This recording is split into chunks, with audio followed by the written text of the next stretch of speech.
Ok. Vamos lá. De acordo com sua perspectiva histórica, qual foi a época de ouro da propaganda Belo Horizontina e qual foi a pior época?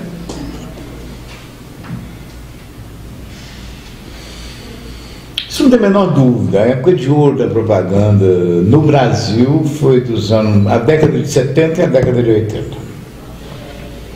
Foram grandes acontecimentos, grandes fatos da propaganda, fortalecimento das grandes agências de São Paulo, surgimento das grandes agências baianas, agências do Sul, as agências mineiras, como o caso, por exemplo, da CETEM Propaganda, da DNA, da SMPD, que foram exemplos assim, fantásticos de agências criativas, sólidas, com pesquisa, que fizeram um trabalho maravilhoso. Eu não diria que a pior época da propaganda é essa agora. Eu diria que o que está acontecendo é que o processo de adaptação à nova tecnologia de informação e comunicação, ele foi um processo que chocou muito o mercado. Ao mesmo tempo, eu acho que houve um incremento da preguiça mental de quem estava ingressando na profissão nessa época. Então, você vê que os talentos migraram, né? Isso é fruto de um processo de esvaziamento da economia mineira. Tem um colega nosso publicitário, que é o João Delpino, que fala que Belo Horizonte é a única cidade do mundo onde todo ano a gente perde um cliente ao invés de ganhar um cliente. Então o varejo acabou, né? Os grandes bancos foram todos para Minas. Então a iniciativa privada hoje, você não tem grandes anunciantes em Minas Gerais. O maior anunciante de Minas Gerais hoje é de Chicago, né? Que é a Fiat, que é atendida pelo Leo Burnett. Não é atendida por uma agência brasileira. Eu não tenho nenhum tipo de xenofobia e lutando contra a agência estrangeira, não. Só que eu acho que você vê coisas assim que, lamentavelmente, a história ser obrigada a engolir isso dentro do processo quase que atávico, né, de crescimento da indústria, né? Você pega uma DPZ, umas grandes agências brasileiras estão sendo tragadas pela economia. Minas Gerais, então, a cada dia que passa, o bolo publicitário vai diminuindo, e com isso a propaganda sofre as consequências disso.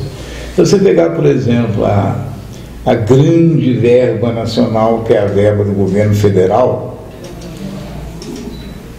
desse total dessa verba, Minas Gerais tem 0,12%. Por quê?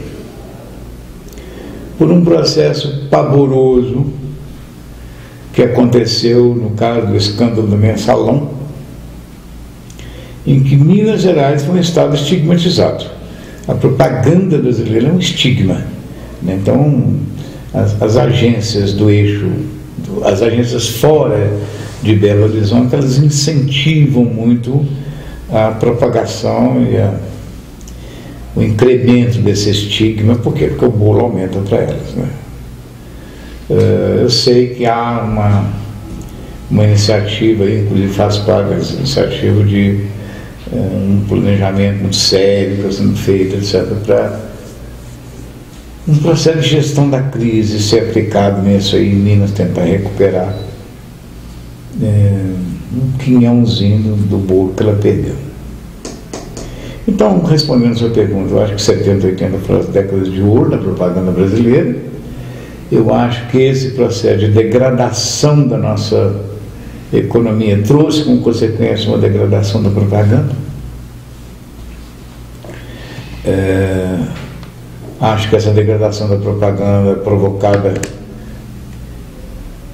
pela crise financeira, pela crise econômica, etc., ela também, né, sofreu a consequência de que o mercado está despejando, não se trata do caso de vocês, é lógico, mas o mercado despeja muito publicitário no mercado e não tem cliente.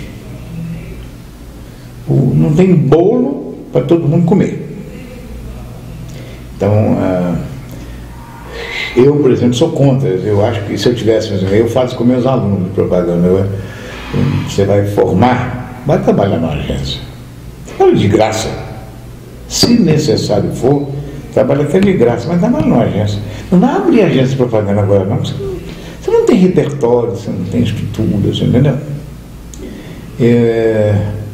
Numa outra escola de comunicação daqui de Belo Horizonte, eu fiz uma palestra há uma semana e meia, e que tinha lá uma mocinha muito simpática, muito inteligente, que estava no primeiro período, e ela queria ser planejadora. Eu acho que um planejador de agência, né, assim como atendimento na agência, etc., tem que comer muita saca de farinha, né? Tem que gastar aí muito saco de sal para chegar no ponto de você ter repertório.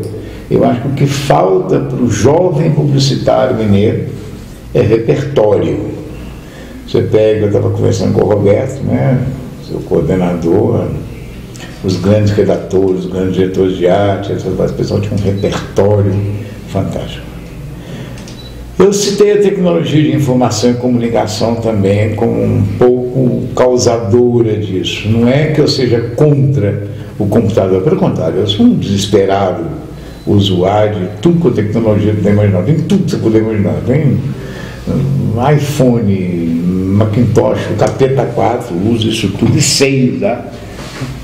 Mas eu acho que isso castrou um pouco o processo criativo.